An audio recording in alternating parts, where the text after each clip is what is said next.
So, and that's an important thing because we are going to elect our officers for this year, 2022. So we'll go through the formality of that. If everybody's got their cell phones off also, it's so easy mind. So we don't have any interruptions.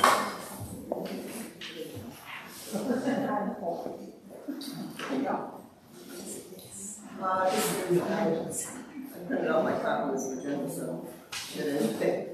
But in the order of how things will go today, we'll have our election of officers, get that out of the way, just for a few minutes. Some formality, just we need to have the membership who are present to vote them in to office. After that, we'll have our presentation. Excuse me. And following that, Bobby's going to give a little word about what we're going to be doing for our next meeting, which we are celebrating our 35th anniversary as a chapter in February. So we won't have an educational element, but we are going to do a lot of different things, which you can kind of give you some hints. It's sort of been a bit of a secret until we had a board meeting last Friday in terms of all the details. So now that it's working out, we can actually let people know what will transpire. It's going to be a very casual thing. Following that will be the raffle. So I want everybody to stay in their seats after the speaker program. We will give her announcement. And then we changed our raffle process a little bit. So if you stay seated, we're going to call 2 tickets at a time. People can go up and take what they want at the table. We'll do that until everything's gone. And I think that will kind of resolve some of the hubbub that goes on in here during the raffle and we're Chinese fire drill. So, plus it gets so noisy. We're going to try to control that a little bit by having people stay seated until all the tickets are gone. So that's the game plan for today. So, our slate of officers, officer candidates for election include a president, and a secretary, and a treasurer. Unfortunately, the secretary position never got a volunteer. So I would ask for a volunteer or a nomination from the floor if somebody's interested in being secretary or board for the coming year. And we do have somebody sort of interested in that position who isn't quite sure yet. So we're leaving that vacant for now. Okay. So our nomination for our new president is Jim Zanley. She's our current VP, and she's been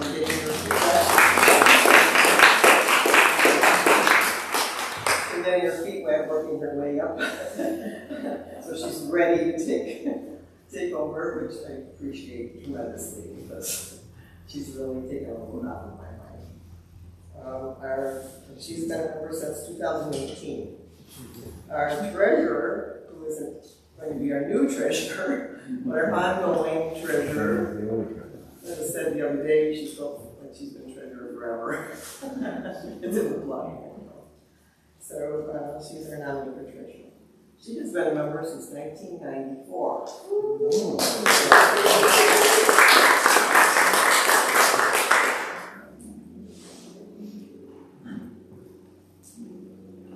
So I will ask for a motion to accept the slate of officers as presented. Anybody would like to make that motion? Bobby will. Seconded by. Wait a couple of seconds. See? Jesse. All in favor? Aye. Opposed?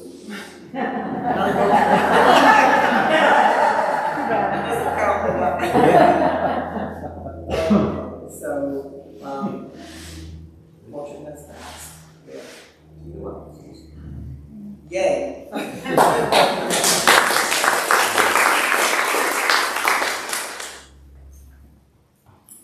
in Ruth's absence, she is out with a scratchy throat and was fearful that she might have something contagious. Of course, she's staying home today. So Linda's going to do the intro. That's Kelly and Judy. And then we'll get started with the program.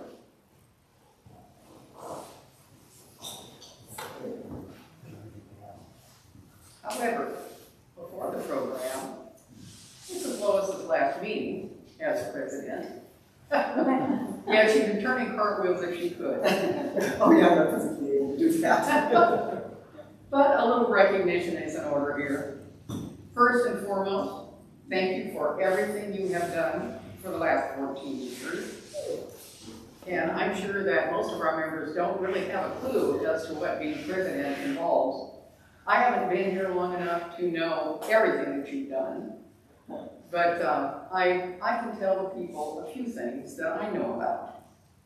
Every Monday morning, bright and shining, you're here in the garden, weeding, watering, moving, trimming, pruning, thinning, tending, recruiting helpers, and generally maintaining our demonstration garden. She is our garden chair, by the way, in addition to being president and 100 other things. So that's open.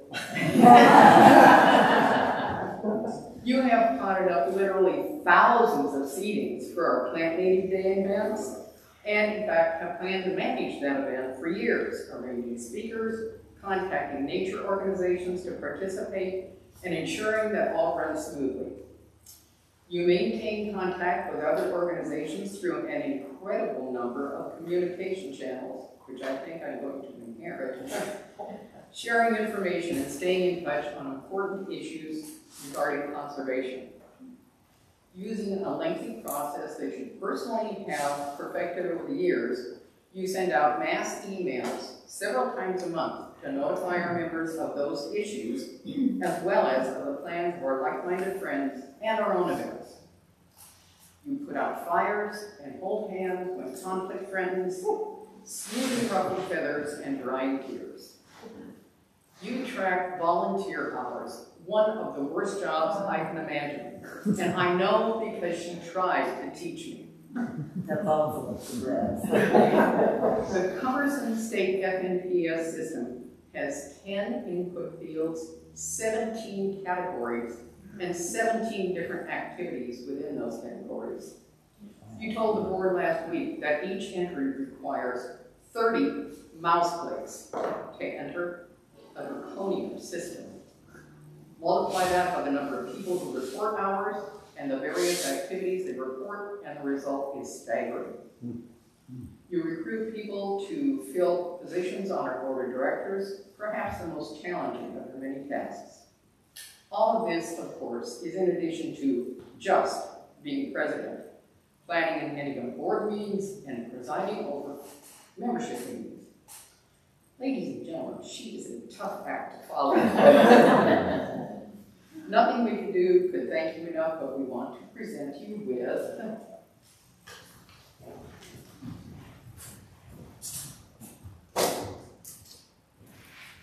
a certificate of appreciation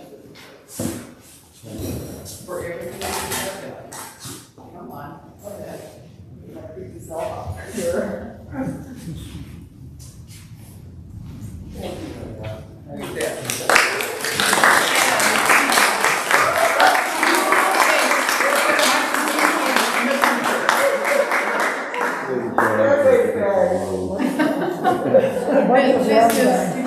We're going to get a picture. Hold it up.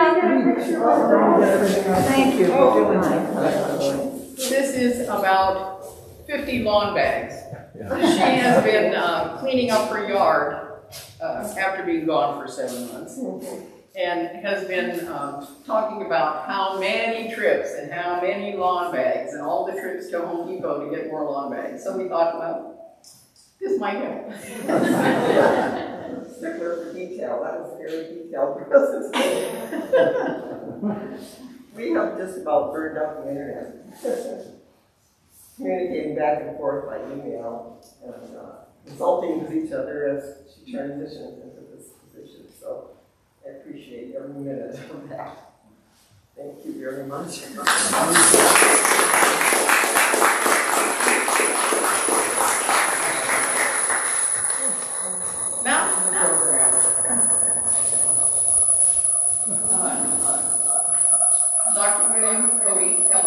a Mangrove chapter member, is retired from careers as a naval officer, including tours of duty as ship's captain, and a college professor teaching decision sciences and organizational behavior. Coty is in his third career, this one non-paid, working to conserve and restore the natural relationships among living things and the environment. Water quality has been a concern for about a decade since he became a Port Charlotte resident, and especially during his work on the county's Beaches and Shores Advisory Committee. Ms. Judy Ott is an estuary scientist and educator who has been involved with managing the Charlotte Harbor Estuary since 1990, affiliated with the FDEP, Charlotte Harbor Aquatic Preserves, Charlotte Harbor National Estuary Program, and Estuary Estates, LLC. Her experience includes water and seagrass monitoring, watershed management, and education. And I turn the program over to you.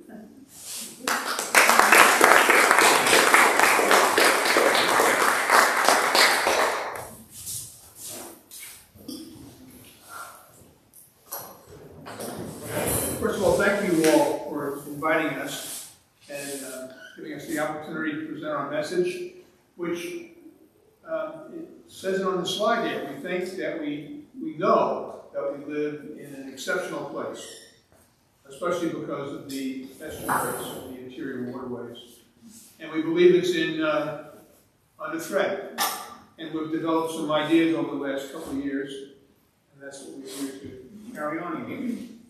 Thank you for your time. Our general purpose is to continue making people aware of what the problems are and what the solutions are. So that's really kind of an extension of that. We're also here to ask you to get involved and take action and help with the problem. So as far as the itinerary for today, we'll first talk about the reason why it's a problem. It's because the waterways provide this economic incentive for people to live here and the lifestyle. And we'll talk a little bit about that and how it links to the waterways, the estuaries in particular. You know, we all talk about how wonderful the beaches are, but we're talking about where the water is brackish, where the salt water meets the fresh. We'll present some facts and some stories that have led us to know that we really are at a tipping point, and we have a crisis. And we have some lessons learned from the East Coast, where people have been messing things up for longer than they have here, and they've done even more damage. And the lesson of Indian River Lagoon is especially relevant because I think it's getting close now that we can see what's happening here, and knowing what the costs have been over there and the irreparable damage that's been done. It's a valuable lesson. The good news is, this is not rocket science. We know what causes these problems, and we know what the solutions are. The technical solutions. The political solutions and the will are something else. But we know what the solutions are. And we have a model of 5 elements that we believe need to go into a water quality program. And we'll use that model to show what needs to be done, and then use that model against what the county has done and hasn't done, so we can see where the gaps are, where Charlotte County could step in and help solve the problem. And then finally, and perhaps most importantly, what can you do to help? And we'll wrap it all up with 4 or 5 take-home messages. So, here's a picture of Charlotte County. And you can see by the map, the blue being the water, about 1/3 of Charlotte County is water. And that really represents how important it is to our economy and to our lifestyles. And as I said before, the beaches are beautiful, and a lot of people come here for tourism and the beaches. But the economic and lifestyle backbone for most of the population is in the brackish water, where the salt water meets the fresh, which is, like I said, almost 1/3 of the county. What happens here? All the fish are not necessarily born in the estuary and the brackish water, but almost all of them are grow up there. That's where the nurseries are. Without a healthy estuary, we wouldn't have this thriving fish economy. These people spend a lot of time on the water. It's a great industry, both commercially and recreationally. Wildlife thrives there. Tourists go there. Most of us, a good number of us ourselves, spend our time near the estuaries, kayaking, observing wildlife, hiking, etc. I mean, the joys that derive there go beyond the economy. It's a reason why a lot of people, if not most of us, live here. And if the water starts to smell really bad throughout the whole county, not only are people going to come here, but a lot of us are going to go somewhere else. So it's not only the heart of the tourism and the marine and the seafood industries, it's our lifestyle. It's also our basis for a lot of our real estate. A lot of our investment, when you get to this stage in your life, is in real estate. And if the real estate tanks, the real estate values tank because the main economic driver, the lifestyle driver, is ruined, then we're in trouble. So that's the economic basis of it. Okay. This slide looks a little busy, but I'll try to go through it slowly. It lists in chronological order the evidence that's been building that we have a crisis, or that we are soon to have a crisis, or that we're at a tipping point. The language can vary. A lot of studies have been done. The first one in 1915, the determination of the numeric nutrient criteria is a mouthful. But what happened in 2015, Judy and a lot of other people from this area were involved in a statewide effort to determine quantitatively how we could determine when our estuaries and our other waterways were healthy and how they were impaired. And it was done with great care and a lot of expertise. And I know if you mention DEP, people say, yeah, don't expect protection. But if you know that local people, trusted people like Judy were involved in this, you can believe the information that went into what has now been determined as the standards for the water quality in our estuaries is not only scientifically sound, but it's not politically sound. We have a good basis for knowing when our water is bad and when it's going right. And it's all based on life. It's based on seagrass. It's based on the conditions that exist when the seagrass is bad and when the conditions when the seagrass is good. So we know this based on not just hocus pocus models. It's by actual observations of what's been going on with the seagrass. So that's an important point because it's been now more than half a decade where we really know the science that we need to determine when the water quality is good and when it's not. In 2016 Charlotte County Water Quality Assessment, this is an important milestone for kind of sad reasons. On the positive side, Charlotte County in 2016 spent a lot of money for Florida Atlantic University consultants to assess the water quality in general and what management actions were needed to manage water quality in the future. And it's important historically and also as a reference point because the commissioners heard that study report in an open meeting, and the things that were suggested to be done have not been done.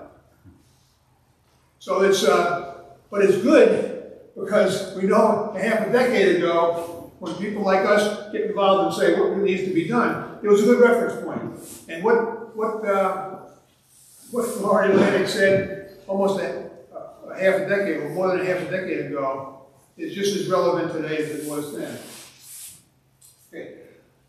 Now, since 2017 until now, responsible organizations, the Conservancy of Southwest Florida, the Estuary Program, the Pollution Waterkeepers, have all used current information based on the standards that we know about, and they've determined that a good portion of the estuaries in Charlotte County are impaired. This is specifically Lemon Bay, the lower Mayaca River, the lower Peace River where it meets the salt water and it becomes brackish, and Charlotte Harbor proper, and all the estuaries around the Cape Hayes Peninsula where we sit now are impaired to one degree or the other. And the current list of impaired waters by the Florida Department of Environmental Protection, which takes what sampling is done by a lot of sources and comparing it to the standards, have determined they agree with all these other reports. And you know, all those waterways that I just mentioned are impaired to one degree or another. And if you want to know the details, I'd be happy to share it with you later, but there'll probably be too much detail to bother everybody with. Now, on top of that, and I'm going to go into this more in detail. I'll show three more slides on this. The filamentous algae blooms, this thick, gooey stuff, I call it seaweed, and Judy gets mad at me because it's not a good technical term. It's really showing a lot of evidence, and we'll come back to that after these general comments. Now, what's also been happening is the status of our game fish, which is monitored by the FWC and the local Charlotte branch of the Fisheries Institute, have shown us that fish populations are very resilient. They come back after hurricanes, wipe everything out, after time. They come back after we have a big cold spell like we did, what was that, 8 years ago? I've lost track of time.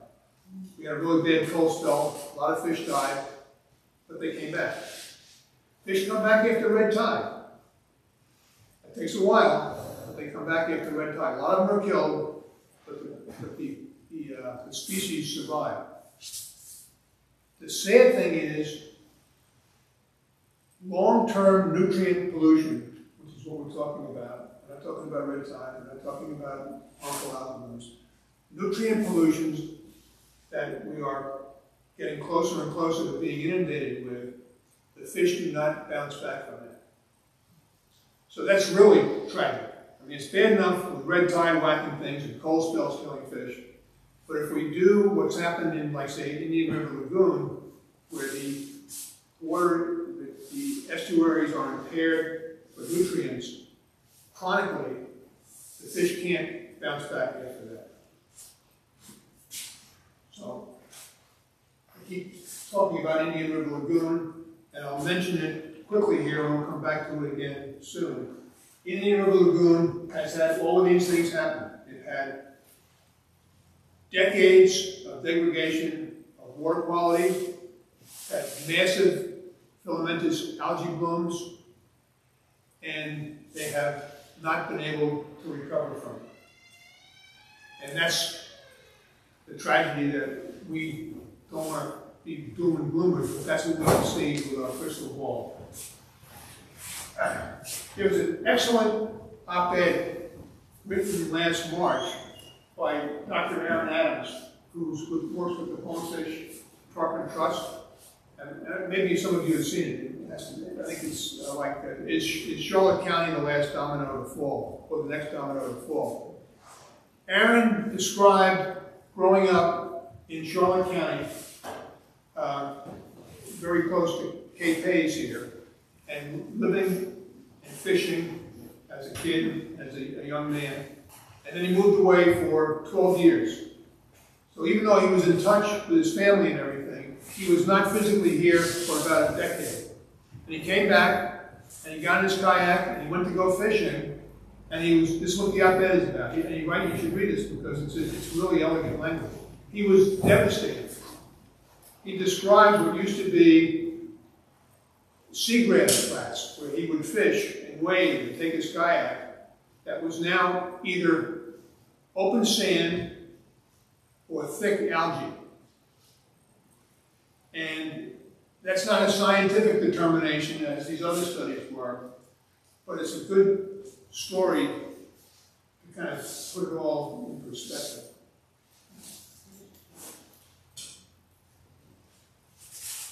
The next three slides are pictures that we got from the local FWC fisheries experts. These are all their pictures. Matter of fact, I think this is Coral Creek, right, not 5 miles from here. And this is basically what Judy's giving me to watch. I gotta hurry up here. What's going on? Historically, there have been very few algae blooms in Charlotte County. Lately, this green filamentous algae is showing up starting 10 years ago at Tippecanoe Bay and Hot Island, and then 3 years later, Tippecanoe Bay, Hot Island, Grassy Point, and West Shore. 3 years ago, it started showing up in Coral Creek.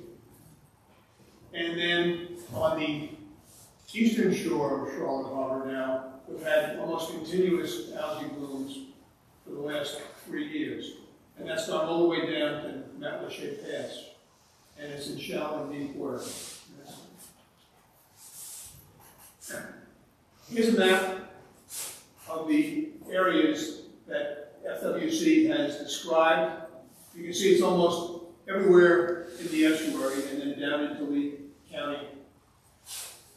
And I don't say you're going to throw a rock to these places on south end of Cape Hayes, but it's only right down the street, literally.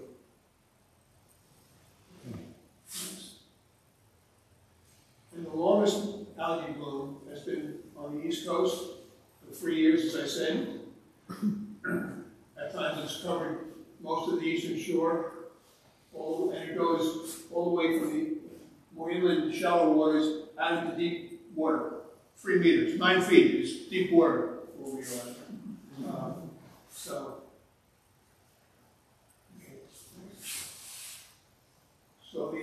the algae blooms are scary. This is a picture taken by Dr. Rand from the University of Miami. He calls it the guacamole bloom. And it's I know we laugh about it, but it's scary because we're starting to approach that. So we talked about Indian River briefly before, but to sum up what the lesson is, this chronic water quality problems, nutrients leading to algae blooms, shows that we're moving towards a tipping point. The algae blooms kill the seagrass, because it blocks the sunlight. And what's really important here is that we tend to get very upset. The politicians are all tooting their whistles that they're going to do something about red tide and blue-green algae, which are important issues. But that's not what we're talking about here. We're talking about the need for Charlotte County to address the nutrient pollution in the brackish water other than red tide and other than blue-green algae. Because as we've learned in Indian River Lagoon, once the estuary becomes that degraded, it can't be repaired in a timely fashion, or, if at all, even with great expense. And this is a county who thinks $50,000 is a lot of money to throw at a water bottle. We're talking about millions and millions of dollars to try to repair and probably not be able to do it. So that's a scary thing about relating what's happening here to the Indian River Lagoon. Okay, so that's the reason why we think we have a problem. good news is that there are solutions. We know it's almost like climate change. We know what's causing it, and we know what the solutions are. But it's expensive. So the causes are of what the kind of nutrient pollution we're talking about. It's from human activities, which includes climate change. It comes from wastewater and stormwater. Now, wastewater is what you flush, and stormwater is either from rain or irrigation. What picks up by the time it gets to the estuary. But in addition to wastewater and stormwater, we have to think about warming water. Warming water, algae blooms happen more often and more severely as the water temperature increases. Intensifying rainfall and the fresh water into the estuary causes more algae blooms. And sea level rise exacerbates the problem also, because then you have more runoff, you have less place for the salt water to go. So the solutions are pretty simple. You monitor the water for the nutrients in all the waterways, not just the estuary, not just the beach. You have to do the inland canals and the feeder streams, because you have to know where the nutrients are coming from. And then you treat the problems. We know, as I said before, the problems are stormwater and wastewater. So the solution is to fix your stormwater and your wastewater problems. And then increasingly, because of warmer water, intensifying rainfall, and sea level rise, we have to mitigate climate change, which is really secondary. And there's also a time element here too. The wastewater and stormwater runoffs have been happening for decades and decades and decades. So those causes of the problem are the most severe and the ones that we have to prioritize. The climate issues, the problems caused by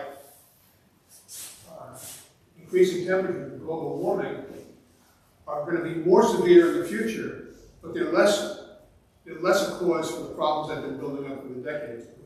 It's only been for the last couple of decades that we've had those problems. So the problems are to manage the wastewater and the stormwater and do it in a way that keeps the nutrient contributions to the estuary below or above the standards. You want to have good waters. You want to keep the problems, the nutrients below the prescribed levels, which we know since 2015. And also we have to do something about reversing global warming eventually.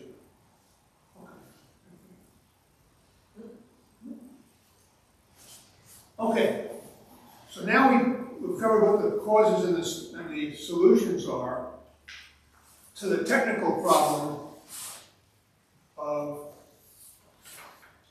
degraded waterways. We also have an organizational problem. And that organizational problem is because Charlotte County is really the only institution that's in a position to do anything about this. We have an estuary program. The estuary program covers a lot of areas, and they don't have enough resources to do it, or maybe even the information to do it. And you have a lot of nonprofit organizations who care about these things, but they don't have the massive institutional strength to come to bear to manage the problem. So what we believe, and I think rightly, is that Charlotte County is the only institution that can do something about this problem. So, which leads to the problem within a problem. Charlotte County, in our judgment, has to change their approach to be able to handle this problem. And this conclusion is based on what we see as a mixed message. Charlotte County, everyone running for elected office in the county, and almost every commission meeting that I've ever gone to, or any meeting where water quality is ever mentioned, where there's been a commissioner or the county administrator, they will say water quality is our top priority. And they've been saying this now as long as I've been listening to them. And that's good. And they actually have shown some things, they actually have stood behind this promise in a couple of ways. Charlotte County is probably further ahead of any of the adjoining counties with respect to switching from septic tanks to sewer systems. But we'll go into this later, but it's still 5 years behind the plan. They have just hired a water quality manager, and they have a lot of really good people managing stormwater, a lot of really good people managing wastewater. So I don't want to say that Charlotte County has turned their back totally to water quality. What I'm saying is the history with water quality is not that great. I mentioned before that they had a report presented to the commissioners in 2016, which said what the problem was and what the two main solutions were, and they didn't do anything about implementing the two main solutions. They're not putting any money behind this, other than hiring a water quality manager, who, by the way, has no employee, nobody working for him, for about $80,000 a year, and investing $50,000 a year to beef up the water quality monitoring sampling. What's that? A little over $100,000 a year? That's not pitiful compared to what might be the worst crisis facing the county. So that's based on those things. We cannot endorse the actions that the county has taken. Part of the problem is an organizational problem. Anybody here ever work for a large corporation? Yeah. It's a natural tendency for a part of an organization to base all their motivation and a lot of their behavior based on sustaining the survival of that part of the organization. And we have a stormwater organization in the Department of Utilities, and we have a very large and capable wastewater organization in the Charlotte County Utilities. But they don't get hired and promoted based on keeping the estuary or restoring the estuary. That's not part of their job description.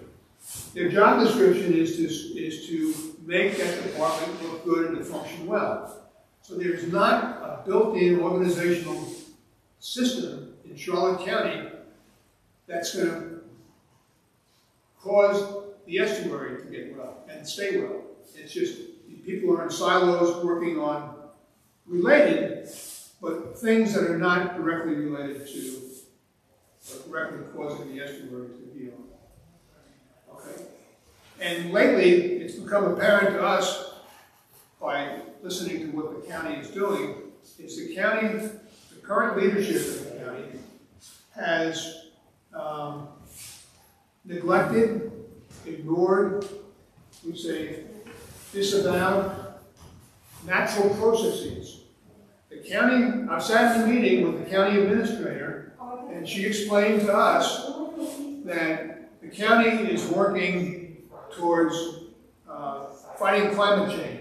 However, they're doing it by joining a compact, a Southwest Regional Compact, which is not going to be called the Climate Compact. This is with Lee County and Collier County and other neighboring areas.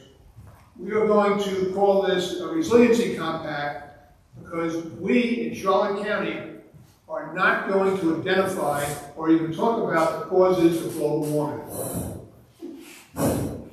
So when you're going to deal with a problem like global warming without dealing with the cause of the problem, you're probably not going to get much in the way of solutions. This has been pretty much common knowledge for me the last 3 or 4 years.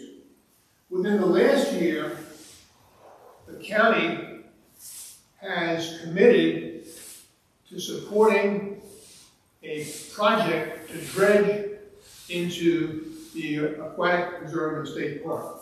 This is, you all probably know where Tippecanoe Bay is up at the northern end of Charlotte Harbor. That whole area is surrounded by, the part that's in the water is part of the state aquatic preserve. It's not to be touched by law. And most of the land bodies around that are part of the state park reserve, which by law is not supposed to be disturbed. It's supposed to be a buffer zone against development to keep Tippecanoe Bay, and then by extension, Charlotte Harbor and the rest of the estuary from being degraded. The county has endorsed a plan by local residents in the Manchester Waterway. They want to dredge 3 cuts into Tippecanoe Bay and northern part of Hog Island. And the county's behind it.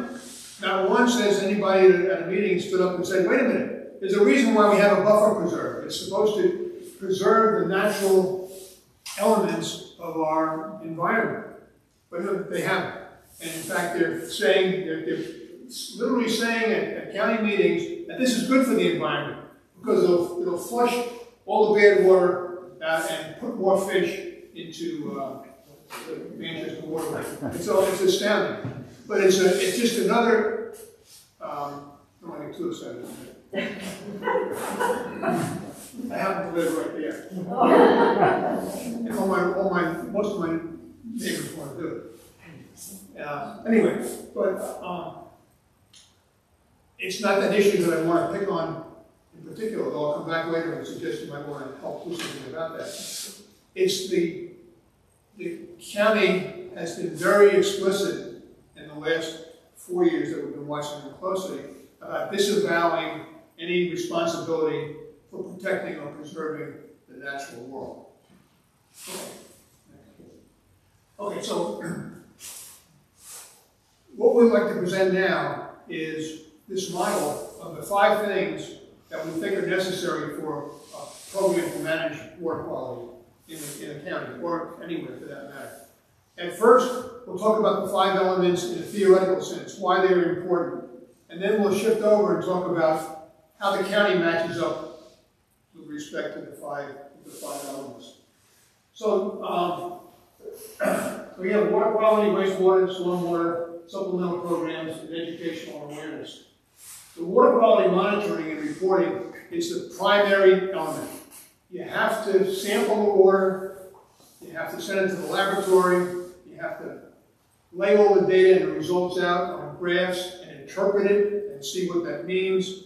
And without doing that, there's no way you're going to know your water is really bad, other than the fish are dying and algae keeps growing and seagrass is going away, which are important also. So it's the essential thing. And then by knowing where those problems are geographically, you know where to bring things to bear. So it's the essential ingredient to face all other things. Stormwater and wastewater, we managed before, are the 2 primary causes. Wastewater is not just septic tanks. Even when you have sewer systems, they can leak. They can be overcome by storms and have nutrients run out of them. You can have wastewater systems that take reclaimed water and send it back to the community. That can cause a problem. There's a lot of nutrients in the reclaimed water, and everybody's shooting it on their lawn or their golf course where they're already fertilized, and all those nutrients are running into the estuary as a problem. So it's not just septic tanks, but septic tanks are a real big, if not the main part of the problem. When the same gentleman from FAU who did the study in 2016 spoke at the environmental campus about 8 years ago, I heard him speak. He said, in Florida overall, septic tanks are about between 2/3 and 3/4 of the water quality problem. For those of us who lived up north and had great septic tanks, you say, what are you talking about? It's just the geology of Florida is not suited to the concept of a septic tank. Even one that's permitted and has all the inspections and is theoretically running well, the nutrients and the bacteria too, which we're not talking about today, they're important, are going to get into the water table and they're going to get into the estuary. So it's almost imperative that we make the total conversion. So stormwater, the cause, we talked about this real quickly before, you have rain coming down, it hits impervious surfaces, it runs across fertilized areas without native plants, and it just takes all those nutrients right into the waterway. Same thing happens with irrigation. You're just doing the same thing as Mother Nature, you're moving the nutrients. And the solutions are to stop the water. Let it sit and soak into the ground, one way or the other. And wastewater, in addition, the solutions to wastewater, in addition to making the transition from septic to sewer, we also need to beef up the existing systems where we have the sewage system. Because they need to be more resilient to storms, sea level rise. We need to stop taking reclaimed water that's nutrient rich and flushing it out. The solutions are investments in upgrading the systems, which costs money, which is probably why it's not being popular with Keller. But that's what we know how to do. And then there's stormwater and wastewater are the most important things. But we have other things that matter, supplemental systems, and we can't poo-poo those. When somebody says we need to restore all the oysters in Charlotte Harbor, and that's going to fix the problem with water quality, that gets us nervous, because you're pointing at a problem that's a solution that's important somewhat, but it's a small part of the problem. The big focus are these two fellows, the wastewater and the stormwater. But we do need to worry about these other things. We need to adapt and mitigate climate change, which is causing more and more of the problem. The habitat restoration, native landscapes. I bet there's a lot of people in here who believe in that. Think about how much native plants that don't use irrigation and that don't use fertilizer and that capture a lot of the water, a lot more of the water than exotic plants or driveways or lawns, how much of a part of the solution is transforming our landscapes back to native. It's a big part. Essential, secondary, but really essential. And then finally, education and awareness. We're talking about spending a lot of money here to do this stuff right. If the community does not, let's go to the next slide. If the community does not understand the problem and why the solutions, which may seem expensive, are really not money being thrown away. They're investments to restore and to preserve so that we can have a lifestyle and our economy is not going to go down the tubes, is what we really need to do. But to do that is not an easy thing. I was at a meeting once, and the superintendent of schools and Dr. Mike Savarese from Florida Gulf Coast University's water school said, yeah, this is like K to grade education is what we need. People, if we can help people understand about the estuary, why it's important to them, to each of us, the basics of water pollution, where it comes from, the sources and the solutions, the history. We have to go back and look at how our areas developed and where we've made mistakes and what we need to do in the future. The idea of water quality monitoring and reporting, why it's so critical, which actually, we'll tell you later, there's an opportunity to hear from Brandon. Brandon's going to talk in 3 places in the county next week about water quality, and everybody should go to the meeting. Managing water quality to state standards. Why is that important? Why do we have these standards, and how can they be implemented? Stormwater and wastewater, the projects and budgets. People should understand so they can support, I forbid the words, a rise in taxes so that we can improve our economy and our lifestyle in the future. If people understand what these investments are, it would help them do that. What about retrofitting stormwater and wastewater? How does this work? What are the mechanics? How does it? People need to understand this if they're going to buy in. And I'm not going to have to beat you over the head about Florida and landscaping. I mean, it's good for the climate. it's good for wildlife, and it's good for our waterways. Okay, so those are the 5 areas with a little bit of emphasis on education and awareness. Here's a picture of where the county is now, in our estimation, with respect to the five elements.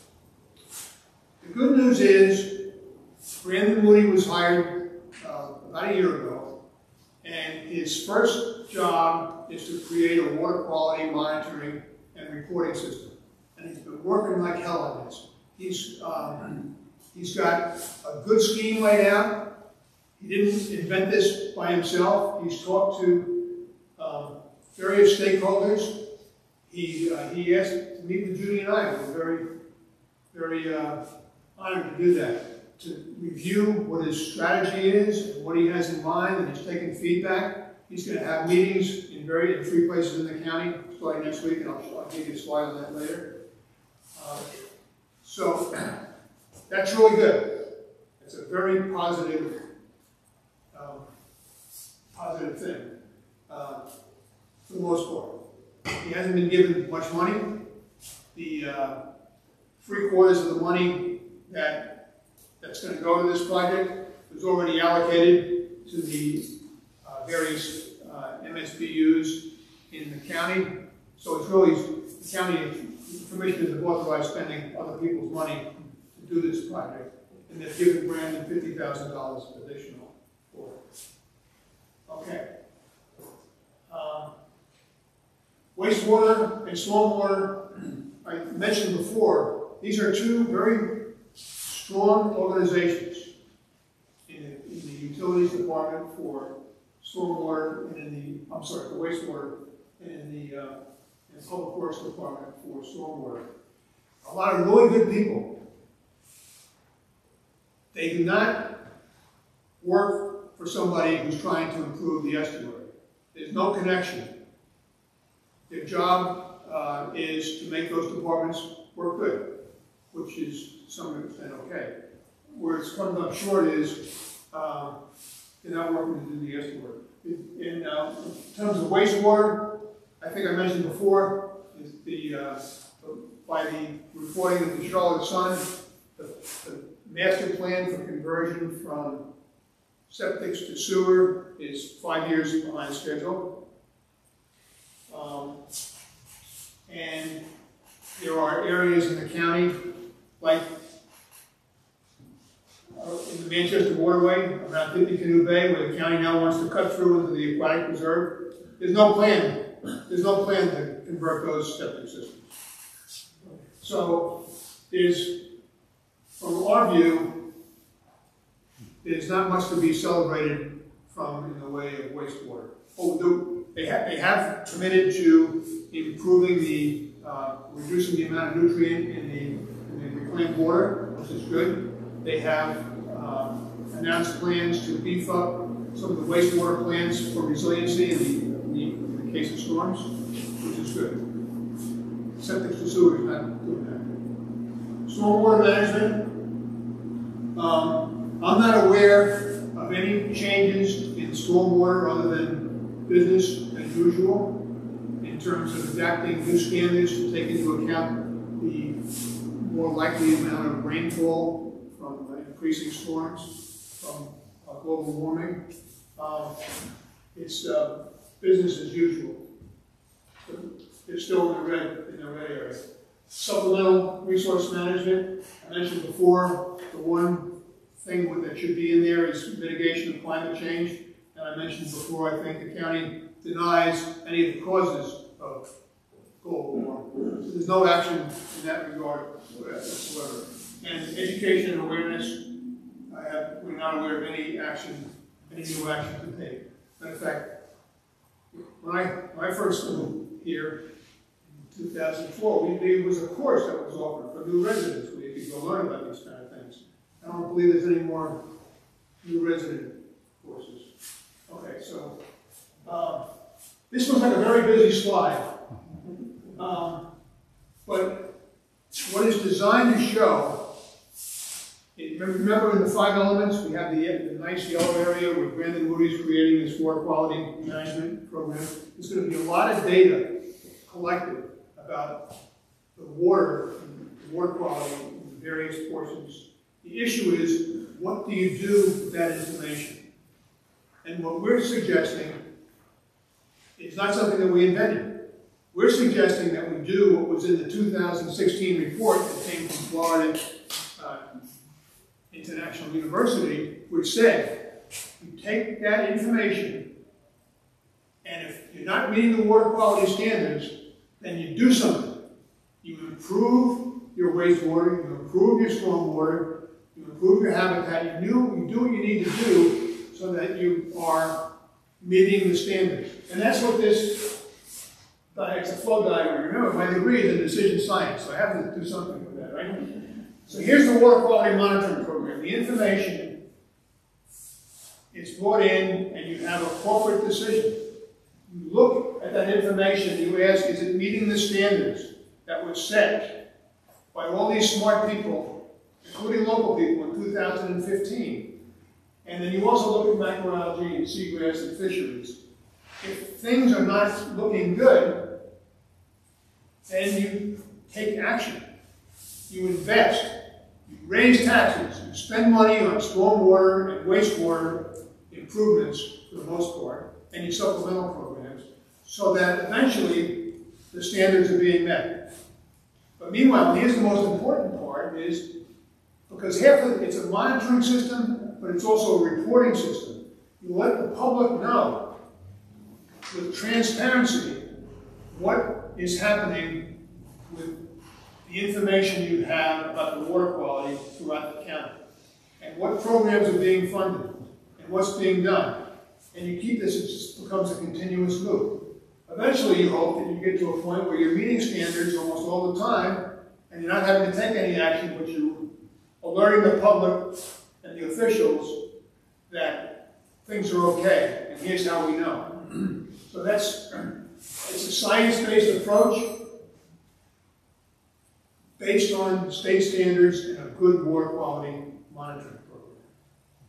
And that's what we hope Brandon does with this information. The point being that it allows you to be cost effective, because when you have the pieces all fitting together, you can pinpoint where the critical problems are, what the critical problems are, and you get a lot more bang for your buck when you're doing the restoration if you focus it in those areas. Good. Ready? Yes. Okay, we're moving along. Here we go. Here we get to the best part. What can you do to help? First, I think you're all on board with planting native and Florida-friendly landscapes, reforesting. I don't think there's anybody in the room who's going to argue that that's not good for the climate and good for the land and good for the water. Maintain septic systems if you have one. Again, until you get them converted, we have to treat them as best we can. The number 3 is the one that we really think we need the most help with, and that's to put pressure on the county, not just themselves, but talk to your neighbors and your friends, because the county is not going to act until they feel pressure from the constituencies to act on effective water quality and climate mitigation. Keep learning about our natural world and local issues and actions. There's a lot of things going on. Participate. We talked about a K through grade education program. We need that staffed with volunteers.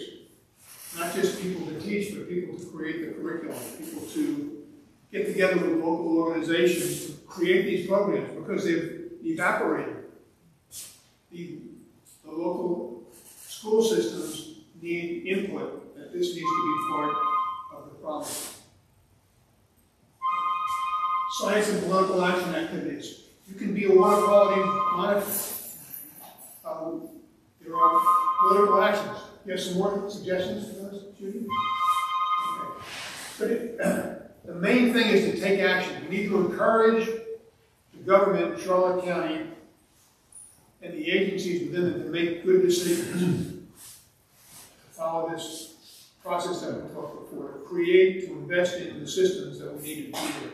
And then, next one. Okay, more specifically, Maintaining your septic system requires having it pumped, making sure it's working right. You can join the campaign to save Tippecanoe Bay. And we'll give you a slide later. We've produced a report on that, and we're working with the, I'll jump down to this one. We're working with the Mangrove waterkeeper who's going to champion this project. Probably in the middle of March, there's going to be a meeting, ironically, at Tippecanoe 2 Preserve to talk about not only action to help stop this capacity project that's going to happen in Tippecanoe Bay in the Bayaka River, but also to support the waterkeeper in general for water quality in the Peace of Mayaka River watershed. Okay, Brandon Moody is going to be at right here in downtown Englewood, at the Deborah Rec Center on the 20th, I'm sorry, at 5:30. It's going to be a 2-hour pitch. What Brandon's going to do is he's going to present his proposal for sampling the water, where and how, and when the tide is high, and all that sort of stuff. And it would be a great thing for you to listen to. And then you could ask him what he's going to do with all that information. Are they going to work to commit money to get things right so they can meet standards? And he'll say, "Well, I never thought of that." Okay. Here are some specific things that you can do. Okay. All right. So if we did it right, we'll convey the message that the estuaries are at a tipping point, which is not just bad for tree huggers, it's bad for us all because it's going to impact the economy and our own lifestyles. We, and I'm not just saying Judy and I, the scientific community and the experts understand what the causes are and what the solutions are for our water quality problems. And sadly, to date, the county has shown a neglect for the natural world. The county has not acted on information that it's had, specifically with respect to water quality. But their recent actions have shown promise. In addition to saying that water quality is a priority, they've hired a good man in Brandon Moody, but they need to do more, a lot more. They need to switch into a proactive mode, is what we believe. And you can all help. Pick one or two of the things on the list, go for it. Okay, so, here is a source of information. The website here has got reports. The first report that a group of us did, almost 2 years ago, to lay out the problem that was enumerated here and what the county should do. It's a rather long report, but it's got some small portions and it's got some slides. There's a report in there about what's happening with Tippecanoe Bay and the Manchester Waterway Association. And there's links to some other things in there also. And here's how you get in touch with Judy and I directly. And we'd love to hear from you. But for now, I'll be asking if you all have any questions or thoughts. I have a comment and a question, and I don't know what. John D. McDonald, the Florida author, said that the problem with Florida was when people moved to Florida, that's their starting point. I'm sorry, I'm having a hard time hearing. Yeah. I moved here in 2004, and I thought I found paradise. Yep. And I talked to people who lived here longer, and they said, "Oh, no, it used to be. Now, we're the ones that are taught these new people who are living here, the young retirees, think they found paradise. They're seeing it as is, and they're thinking it's paradise. And we're saying, oh no, it's not paradise. It's not like you see. But how do you deal with people who think they found paradise?"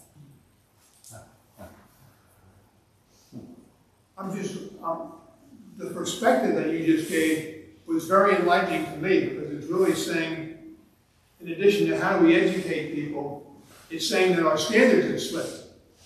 From our, Well, everybody makes right, their own the standards. framework, the basics, the frame of reference has slipped.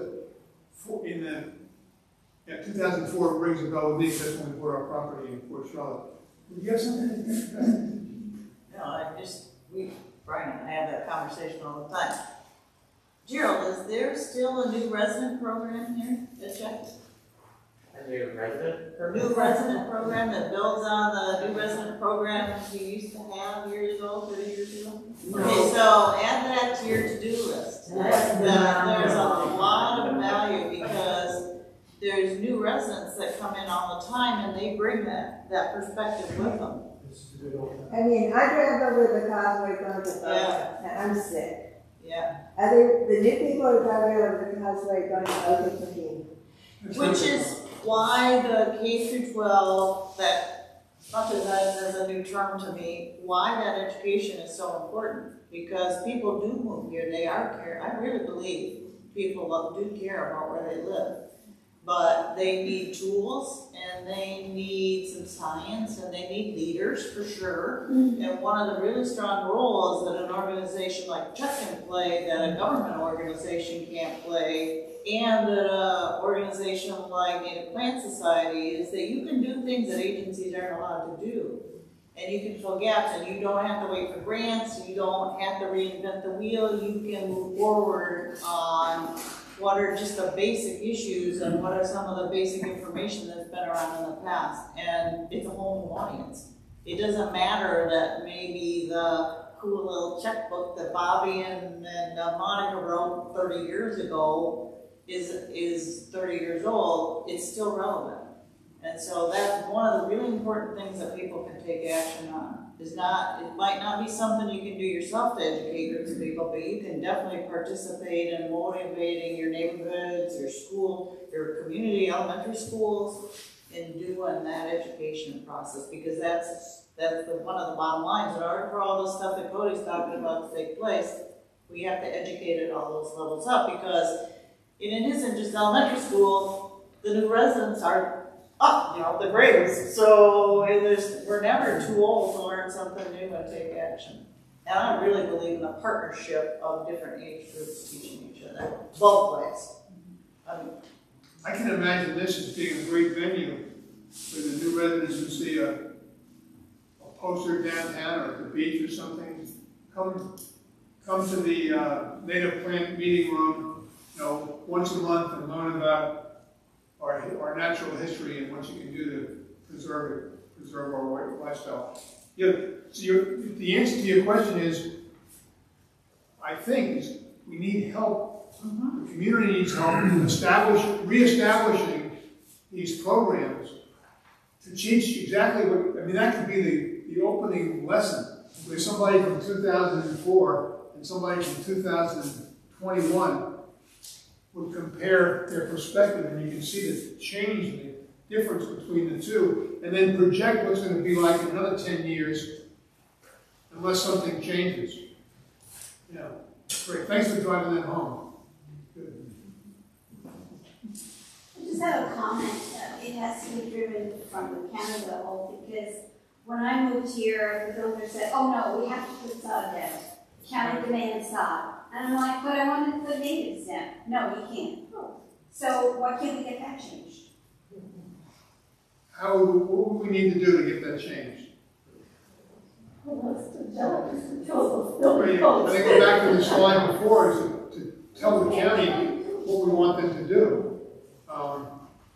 So, do you have any comment about that motivation for? It's the local government that makes the landscaping ordinances and the development ordinances, and that supports what Coty's point is, that why the local action is so important. Because on a daily basis, most of the things that touch our lives come through local ordinances.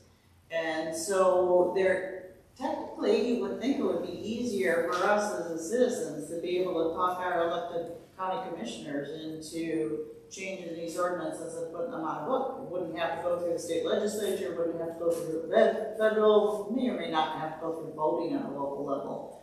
But the answer to your question is, a group like Native Plant Society could develop some, look at the regs, at the landscaping regs for new homes, and make some changes and present it at a county commission meeting. And maybe they don't know, but that might be a really good way to start. So, But if you live in HOA, that's. and going through the CNEX, Chet, there's another role for Chet, working with the homeowners association to talk about native plants. If you're in an HOA, you know, they have their own separate guidelines. You're not doing- Right. But if the county ordinance require the HOAs can't be counterfeited. That's a huge one. It is a huge job. Did you get the nail on it? That's a Yeah, it huge is. job. But also, it could tie in education of the people within the homeowners association. However, you know, most people, you know, most people want a lawn, you know, and, you know, that's the same out west too. Yeah. Want a lawn. Let me just add to that they, there's a pond watch program, which is, well, it's based out of Lee County. What's it called? It's pond watch, right? And it's where the homeowners in a homeowner area work to fix up their stormwater pond by little things they can do with monitoring it and putting air things in. But part of that process is requiring education where you start talking with the homeowners about ways they can help protect their stormwater pond, and that goes broader than that. And as it turns out, there's a lot of scientific studies that say homeowners will accept groups of shady native plants if there's a border around it. If they, so you look and you talk about, you know, yeah, the artsy way of making a landscape architect, put native plants with little edgings around it. It's like, okay, I can do that. So there are solutions. It is hard.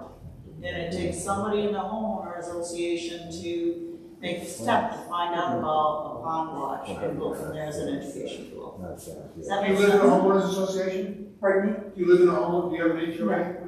Yeah. If anybody has an HOA and you're reluctant to make changes for Florida natives or to do the pond thing, I have a resource. You just contact me on that. One of my colleagues at the Florida Veterans for Common Sense is in a homeowners association, and they actually got an educational movement afoot to change the pond, around the pond in particular, and then other areas as well. And they made a video. It's a very compelling argument. And they were able to do it from the inside. But the key was people in the organization kind of show the motivation and go to the trouble to educate people to overcome the bureaucracy. You know, let's not let the city of Punta Gorda off either. You got to irrigate, you got to put down sod. And there's no way about it. Yes, ma'am. Charlotte County does have an adopt a pond program. The Chet has been involved with, I guess we still are. So you've seen the adopt a road, which Linda and I have adopted a road in Sarasota County. But you can adopt a pond, which, as you said, begins with an education. You go and meet with the people who choose to adopt that pond and talk to them about this is a pond and how it may impact the bay. You know, so it's an education to begin with, and we've done that with Boy Scout groups, which is wonderful. It's hard because Scout groups change as the leaders change because they're kids lead scouts, right? But it's really good because those kids are learning. And just like you said, it's the kids and the adults are learning, and they're out there doing things, you know, so it's a good program. And I hope Gerald's working. I never heard of it. Where is this? It's through Public Works. Really? Public Works. Okay, everybody hear that? That's a place to start. I can see it happening in Public Works. We know a lot of people who work in Public Works, and they're great people, and they really want to do the right thing. I can add too, there's adopt a pond and adopt a shoreline as well. Adopt the shorelines more, beaches and things like that. Okay, So they have a couple programs that we help with. great. Yes, ma'am. You cited a lot of studies that have been done on water quality, but have there, since the county commissioners listen and seem to act based on money and budgets, have there been studies done that will monetize what is going to be lost economically if these resources go away? I know there's a poster that got sold in Lemon Bay Park that says, you know, this amount of money in fisheries, this amount of money mangroves saved in storm, you know, protection. And they monetize nature, unfortunately, but that seems to be the way that they make decisions. So if there was, I was wondering if there's anybody working on projections based on, if we don't do X, this is going to be economic, you know, result. And lots of tourism would be another, all of those kind of things. And the other is, I'm wondering, we had at Audubon, the speaker who wrote the book Drying Up, John Dunn. And one of the things he talks about is making water cost what it really is worth, raising the cost of money to residents and businesses. And I wondered if there's anything we look at in that realm. Do you know anything about any specific studies on the corrosion in action? Both the the Charlotte River National Estuary Program and the Regional Planning Council did some fancy studies about 7 or 8 years ago that are very difficult to read, but the point being the language the scientists use for what you're talking about is called ecosystem services.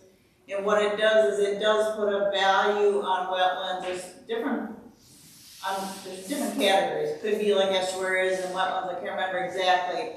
And it talks about the cost to replace them and the cost of the economy. And there are, if you Google, whatever the word is, internet search, ecosystem services in Southwest Florida, it comes up.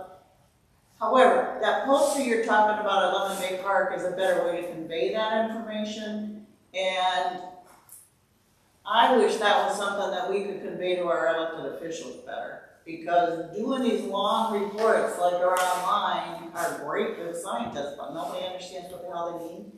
And also, there's another thing that I learned years ago, which has probably come and gone in different iterations, and it's called willingness to pay. And that's how they originally got some of the money for the Everglades cleanup back in the dark ages, was that NOAA, I think, National Oceanographic and Atmospheric Administration, did a very nationwide global survey and said, what's your willingness to pay to know that Everglades exist, to know you can use it once a month, to know you can use it once in a lifetime. That was the first step to these ecosystem services, because it captured the value to society in addition to the biological value. So those two things, but you're right on target when you're talking about how can we convey that in an understandable manner. So that's a long answer, sorry. The information is out there, but it's not understandable.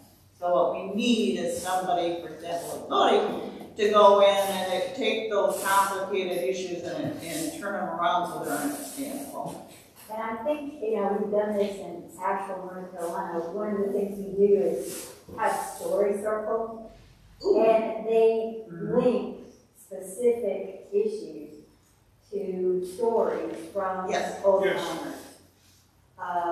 And old timers and new timers, but mostly, you know, what we've lost comes from the older stories. And it's very poignant to hear them speak at a city council meeting or a county commission meeting. Because I think we all, as humans, we've learned from story much longer than we learned from PowerPoints.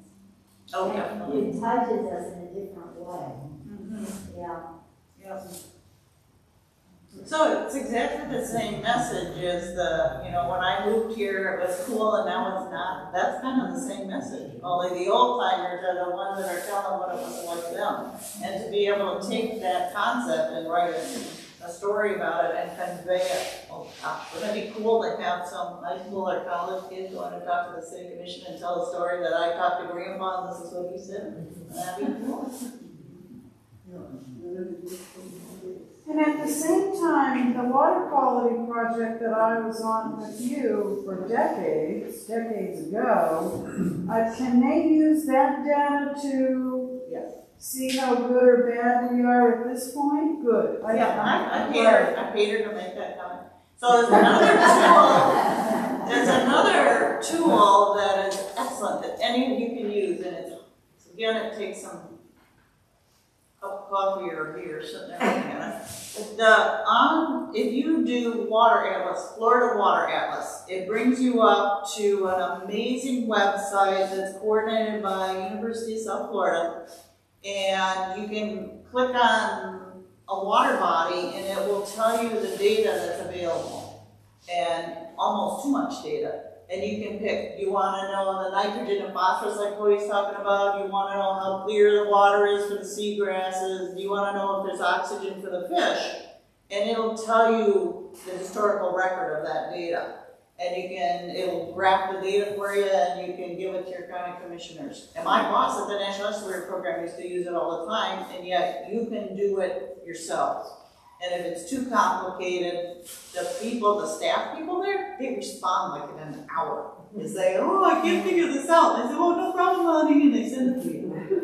So, the Florida Water Atlas. How many parameters are there in a water? Say again, please? How many parameters are there?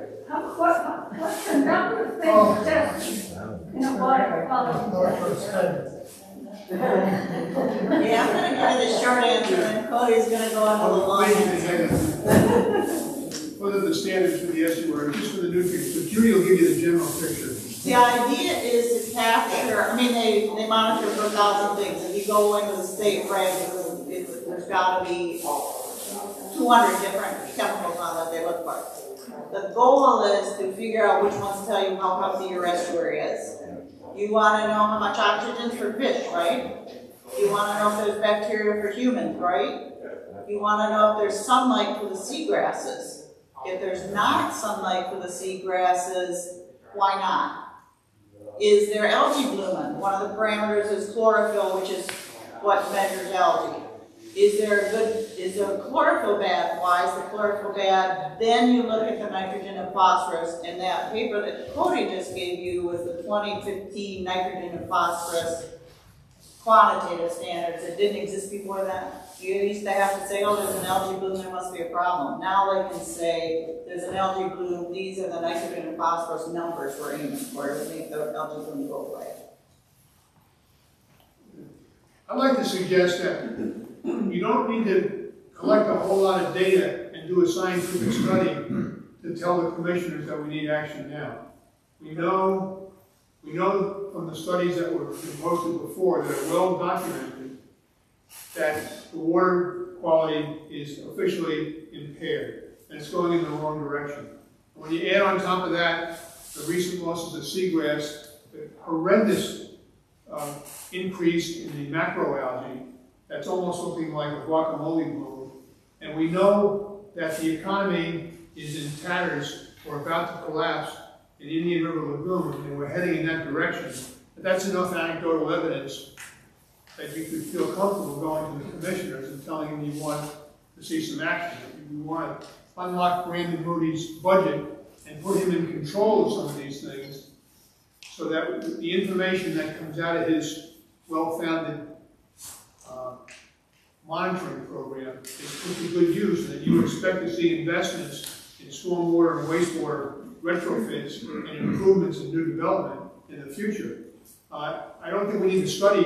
Then we're hoping that you don't have to go study and get more information to carry that information to the commissioners. What's impaired mean? what does impaired water mean? Because everybody talks about that, they bandy it around. What's that mean? What's it mean to you? Tell Coty, what do you think impaired is? That's below the standards. It's not meeting the standards or exceeding the standards. Correct. Yeah, What by does that definition, mean? correct. Correct. Doesn't support life. There you go. That's Yes. Yes, Those two things are very important. doesn't support life, doesn't meet the standards, yes. And if it doesn't support life, that's bad. Because we want living waters. We want life in water in the estuary. Great question. Can I have a comment?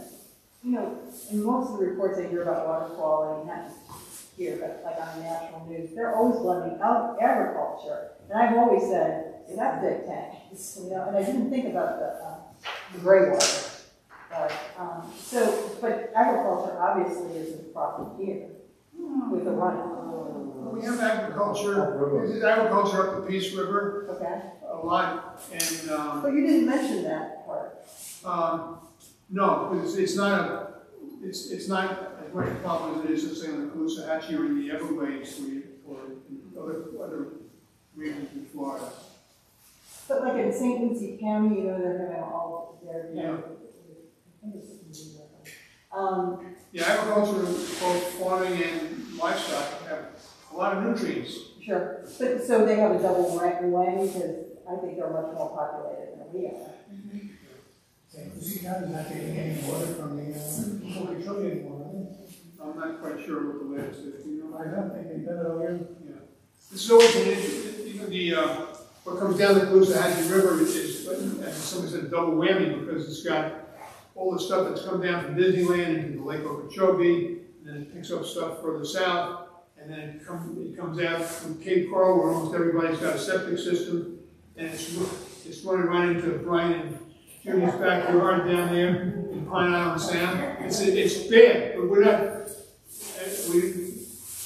I would suggest that we have enough of a problem right here in Charlotte County without pointing our finger elsewhere and contributing problems. And one of the things that Brandon is working on is talking to Northport, which has a lot of septic systems and a lot of waterways feeding into our canals, and to what's happening down in Lee County. These liaisons, for the first time we have somebody who can go to the table and liaise with these people, which is really a very positive benefit. We're definitely moving forward. It's just not fast. But I think it's a disadvantage to always run the farms and because all I'm hearing is it's the farm's fault, I don't have to do anything. If we lived in a different region, we would be pointing a lot of fingers at the farms. Right, but I'm just saying that I think septic tanks are a much more bigger issue than the farm. I mean, I'm sure farming has a lot. There's a lot more people out there that You're definitely for us. And going along with that concept, since I've been doing this, well, water quality depends on what's going on in the land use around it, right? The water, the land that sheds the water into the estuary. If you want to fix the problem, you got a pie piece. You know, you see the pie charts in every water quality presentation. So much is coming from septic, wastewater, agriculture, something like that. And it goes back to, it's a complicated puzzle, and it goes back to what Coty was saying, is you don't have to know 100% of the answer to be able to pick a solution. You could take that puzzle piece, and you could take one little pie and take it all the way down to 0 and get the same results as if you took a little nibble at each one of those pie pieces. And the little nibbles at each one of those pie pieces don't cost a lot. We don't have to wait to know the answer. We can start those nibbling at those pie pieces out collectively anytime we want. And some of them can be more cost effective, and I lost the thought. Okay, there was another corollary thought to the being able to. Sometimes agencies hide behind wanting to know what the science is exactly, and we'll never know that. We don't want to use that as an excuse to hide and delay taking action. Well, that's why I think if they really did more, broadcasting more. Because, like I said, on national television, it's all about agriculture. It's not everything else. It's just, that's the reason the water's so bad. And it's really I hear that all the time. Yes, you do, exactly. And it's really easy to use that to point a finger at somebody Right. else and use it as an excuse Right. not to take action yourself. Right, and And because that's what's happening. nothing to do with me, I can't. We need the local news instead of the national news for our problem. Well, I'm just saying, even nationally, it's something that should be, or at least statewide and stuff.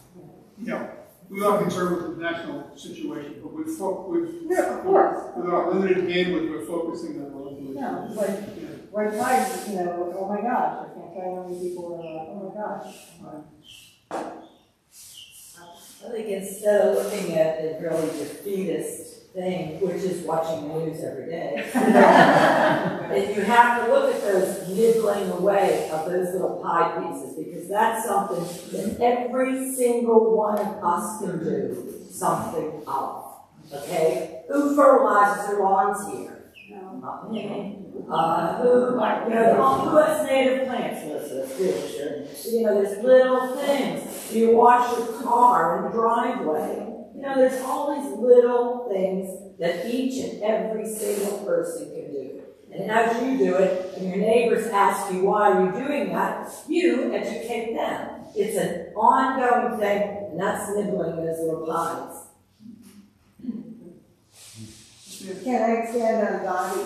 The Native Plant Society gives grants to purchase native plants, and 2 of the grants have been to mobile home communities.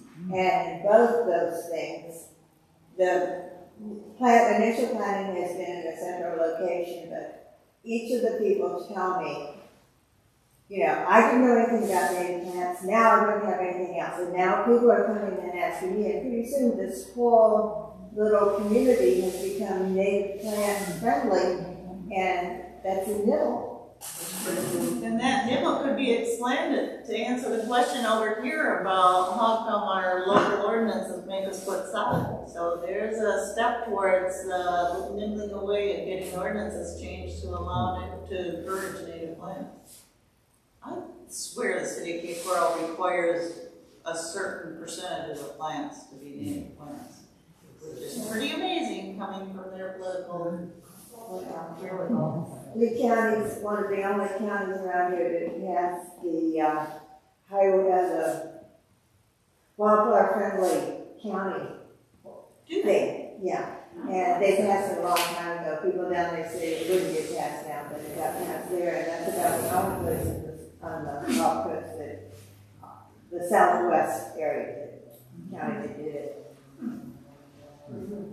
Well, thank you all for your questions and discussion and your attention.